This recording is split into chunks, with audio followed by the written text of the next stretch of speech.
Salut à tous, on se retrouve ce soir et on revient bien évidemment sur le tirage au sort de la Champions League, les phases de poule. On connaît les 8 groupes de cette édition 2023-2024 de la Ligue des Champions de Cachot. Les gars, en ce 31 août, je vais vous donner chaque groupe pour moi, les deux premiers, le troisième et le quatrième bien sûr du groupe. Donc c'est parti, on commence dans l'ordre. On commence avec le groupe A, donc un groupe composé du Bayern, Manchester United, Copenhague et le Galatasaray. Donc pour moi dans ce groupe, il y a une équipe vraiment qui est largement meilleure que les autres, c'est le Bayern Munich. Pour moi, je les vois finir en première position. Le Bayern, c'est un rouleau compresseur, il n'y a rien à dire pour moi. Voilà, ils vont peut-être gagner même tous leurs matchs tellement qu'ils sont impressionnants. Donc je pars sur le Bayern Munich, première position de ce groupe. Ensuite pour moi ça va se jouer entre Manchester et le Galatasaray. Je partirai quand même sur Manchester United, deuxième de ce groupe. Le Galatasaray, je les vois terminer troisième de ce groupe et je vois l'équipe de Copenhague finir quatrième du groupe. Après bien sûr c'est mes pronos, c'est à chaud, ça peut bouger bien sûr d'ici quelques semaines, ce qui voudrait dire que le Galatasaray en Europa League et le Bayern et Manchester United se qualifieraient pour les huitièmes de finale. On passe au groupe B. Donc l'équipe de Séville, Arsenal, le PSV et l'équipe de Lens. Donc un groupe vraiment homogène, vraiment un groupe où Lens, par exemple, une des deux équipes françaises engagées en Ligue des Champions, a une carte à jouer. Je trouve vraiment qu'ils ont une carte à jouer, c'est Lensois. Donc pour moi, l'équipe qui finira en tête, pour moi, les supérieurs aux autres par rapport au mercato qu'elle a réalisé, par rapport à ce qu'elle produit depuis quelques mois, pour moi, c'est l'équipe de Arsenal qui finira en tête. Je les vois au-dessus des trois autres équipes. Après, pour la deuxième place, parce que vous savez qu'il y a les deux premiers qui se qualifient, donc Arsenal premier. Et la deuxième place, donc ça va se jouer, je pense, entre tout d'abord les trois autres équipes. Et je partirai comme sur Séville, malgré que Séville, on sait que c'est une équipe rodée, on va dire, pour l'Europa League. Bon, là, ils vont jouer la Ligue des Champions, même si en championnat c'est pauvre, c'est une équipe comme de Coupe d'Europe, cette équipe de Séville. Et pour moi, ils ont beaucoup plus d'expérience, que ce soit contre le PSV ou que Lens. Donc c'est pour ça que je vais partir sur Séville, quand même deuxième de ce groupe. Ensuite, pour la troisième place qualificative, reversée, on va dire en Europa League, je vais partir sur les Lensois. Ce serait bien après, ce serait bien d'accrocher de première place, mais une troisième place, ce sera encore une compétition européenne, l'Europa League. Donc je vais partir sur Lens, troisième. Je pense vraiment qu'ils peuvent accrocher cette troisième place, voire pourquoi pas une des deux premières places, mais je les mets quand même troisième à cette équipe de Lens. Et le PSV Eindhoven, je les mets à la quatrième position. On passe au groupe C, Naples, le Real Madrid, Braga et Union Berlin. Donc je pars tout d'abord avec l'équipe du Real Madrid. Pour moi, ils sont au-dessus de tous les autres. Même Naples qui a remporté le championnat italien. Pour moi, le Real, ils seront plus constants. Ils seront plus costauds que cette équipe de Naples. Je vois le Real Madrid terminer en tête. Naples, je les vois deuxième position. Et après, ça va se jouer bien sûr pour la troisième place. Pour encore jouer une compétition européenne, parce que la quatrième, c'est fini. Et je vais partir sur l'équipe de Union Berlin pour leur première participation de leur histoire en Ligue des Champions. Je les vois terminer troisième et du coup être reversés en Europa League. Et je vois du coup l'équipe de Braga, qui a pourtant été bonne lors des barrages et troisième tour préliminaire. Je les vois finir à la quatrième position. Le groupe D, avec le Benfica, l'Inter, Salzbourg et la Real Sociedad. Donc dans ce groupe, je pars sur l'Inter Milan. Pour moi, l'Inter est au-dessus des autres équipes avec le mercato aussi qu'ils ont fait. De toute façon, ça va se jouer à chaque fois. Ça joue souvent entre les deux premières équipes parce que c'est les deux grosses équipes, on va dire, du groupe. Un chapeau 1, chapeau 2. Donc, je vais partir quand même sur l'Inter en première position. Le Benfica, deuxième. Après Salzbourg, troisième. Et la Real Sociedad, pour moi, c'est très limite. La Real Sociedad, c'est vrai qu'ils ont accroché une place de Ligue des Champions parce qu'ils ont fini quatrième la saison dernière. Mais je pense que ça va être très compliqué pour eux même d'accrocher l'Europa League. Donc, voilà, pour moi, Inter, Benfica, Salzbourg et la Real Sociedad. Pour ce groupe D. Pour le groupe E, donc le Feyenoord Rotterdam qui était dans le chapeau 1. Donc c'est une équipe que tout le monde voulait affronter dans les autres chapeaux parce que c'était pour moi l'équipe la plus faible du chapeau 1 parce que c'est eux qui ont gagné le championnat de Eredivisie. Donc du coup ils héritent de l'Atlético Madrid, la Lazio et le Celtic Glasgow. Donc pour ce groupe E, j'ai mis l'Atlético Madrid pour moi en tête. Je vois en plus les Colchoneros là, ils ont évité quand même, ils pouvaient prendre City, ils pouvaient prendre le PSG, ils pouvaient prendre, je sais pas, le Bayern ou même Naples, ils prennent le Feyenoord. Donc pour l'Atlético, c'est un très très bon tirage bien sûr. Et je pars sur l'Atlético Madrid qui va finir leader de son groupe devant pour moi la Lazio de Rome. Je vois la Lazio finir deuxième de ce groupe. Troisième, du coup je vois le Feyenoord Rotterdam qui était pourtant dans le chapeau 1, je les vois finir troisième et du coup être reversé en Europa League. Et le Celtic Glasgow, pour moi ils seront à la quatrième position de ce groupe E.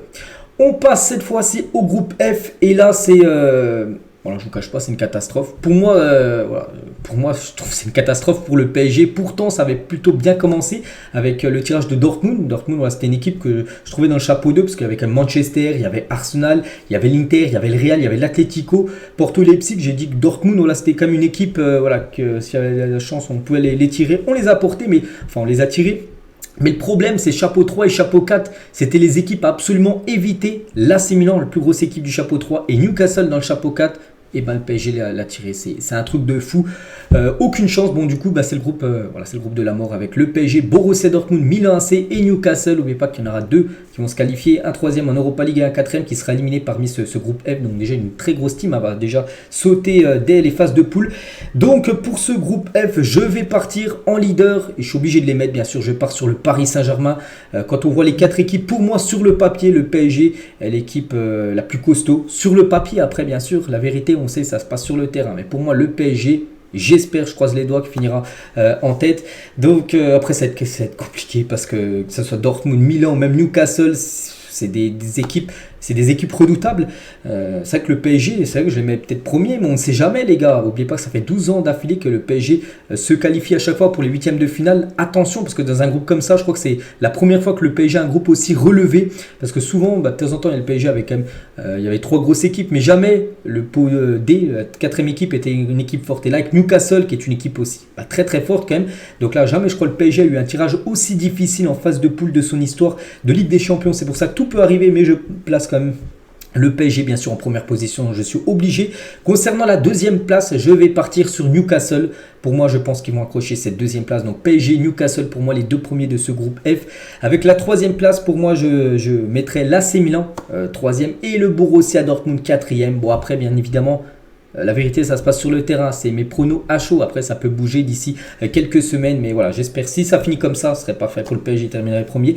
Mais bon, voilà, on a l'abri de rien. Même finir deuxième, on sait que finir deuxième, après, par exemple, la saison dernière, tu as fini deuxième du groupe. Derrière le Benfica, c'est joué à un but, souvenez-vous, de différence. Puis voilà, déjà avait tapé directement le Bayern. Donc voilà, il faut finir premier de ce groupe pour le Paris Saint-Germain. Et c'est vrai que là, là, tu tapes directement du gros. Et c'est vrai que le PSG, il faut l'avouer, les gars, le PSG n'a aucune chance lors des tirages au sort de la Ligue des Champions. Ça fait depuis pas mal d'années où à chaque fois, tu tapes que du gros ou dans des groupes de fous. Voilà, le groupe F, c'est un groupe de fous pour le Paris Saint-Germain. On passe au groupe G et une équipe, je suis jaloux de cette équipe, c'est Manchester City. À chaque fois, c'est des tirages. Bon, il n'y a pas de tirage facile, mais des tirages. C'est facile, voilà, on peut le dire facile pour City. Bref, Leipzig, Étoile Rouge de Belgrade et le Young Boys de Berne.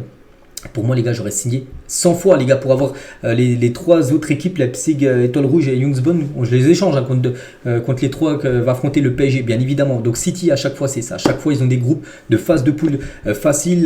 Même les saisons précédentes, ça, 8e, tout ça. À partir des quarts, voilà, ils ont toujours des équipes abordables. Bon, après, à partir des demi, et là, ça commence à être plus compliqué. Mais bon, voilà, City, pour moi, ils vont terminer en tête. Hein, voilà, avec le groupe qu'ils ont, ils vont peut-être même tout gagner. Regardez, la saison dernière, ils ont mis un 6-0 au RB Leipzig. Je ne vois pas du tout comment ils peuvent être gênés. Donc, ils vont finir en tête. Leipzig, je vais mettre City va finir en premier. Leipzig, je les vois en deuxième position. Ensuite, bon, ça va se jouer. Je mets Étoile Rouge de Belgrade en troisième position et les Young Boys de Berne à la quatrième position. Mais comme souvent à City, avec beaucoup de chance, hérite quasiment du groupe le plus facile. Et le groupe H, donc le Barça, sur ces 2 dernières années, ils avaient à chaque fois des gros groupes. Hein. La saison dernière, n'oubliez pas que le Barça est le Bayern et l'équipe de l'Inter Milan. Cette fois-ci, c'est un groupe que le Barça n'aura pas le choix. Là, vraiment, se faire éliminer phase de poule. Ils se sont fait éliminer les 2 dernières saisons. Échouer en phase de poule, ce serait une catastrophe. Pour moi, Xavi, il se ferait éliminer, hein, les gars, s'il ne passe pas les phases de poule. Donc, tu as Porto, Shakhtar et Antwerp. Donc, pour moi, le Barça doit et va, je pense, finir. Hein. Ils sont en première position. Ils sont largement supérieurs aux 3 autres équipes. Donc, bien évidemment, je mets le Barça qui finit en tête de ce groupe devant l'équipe de Porto. Porto, pour moi, c'est l'équipe après la plus costaud. Derrière le Barça, puis après, je mettrai le Shakhtar et Antwerp. Tiens, comme c'est le groupe là, pour moi, ça sera le classement final, tout simplement, de ce groupe H. Donc voilà les gars, tous les groupes et pour moi mes pronostics bien sûr hein, de ces tirages au sort de la LDC. Après peut-être ça changera les gars, peut-être d'ici 2-3 semaines j'aurai un autre point de vue sur quelques groupes, mais voilà, donc voilà, donc le groupe on va dire, le groupe de la mort reste comme celui du Paris Saint-Germain. Pourtant on pensait au groupe A avec le Bayern, Manchester United, on pensait que ça allait être le très très gros groupe, ou même Naples, le Real, mais non les gars, c'est bien celui du PSG, Dortmund, Milan, Newcastle, hein, c'est un truc de fou, c'est comme ça. Donc n'hésitez pas à mettre vous en commentaire qu'est-ce que vous en pensez, tiens, du groupe du PSG ou même du groupe de Lens, hein, vu que c'est les deux équipes françaises. Pour vous, tiens, le PSG, ils vont finir combien de groupe? Donc moi je vous ai dit, hein, j'espère qu'ils vont finir à la première position. Je pense qu'ils vont finir quand même premier. Pour moi, c'est l'équipe quand même la plus forte, hein, malgré quand même ce groupe de la mort. Donc voilà les gars, ce qu'on va dire sur ce tirage au sort de la Ligue des Champions. J'espère que ça vous a plu. On se retrouve demain matin, bien évidemment, pour ma vidéo Zap Image avec beaucoup d'infos concernant ce tirage de la LDC. Allez, moi je vous laisse, je vous souhaite une bonne soirée et à demain.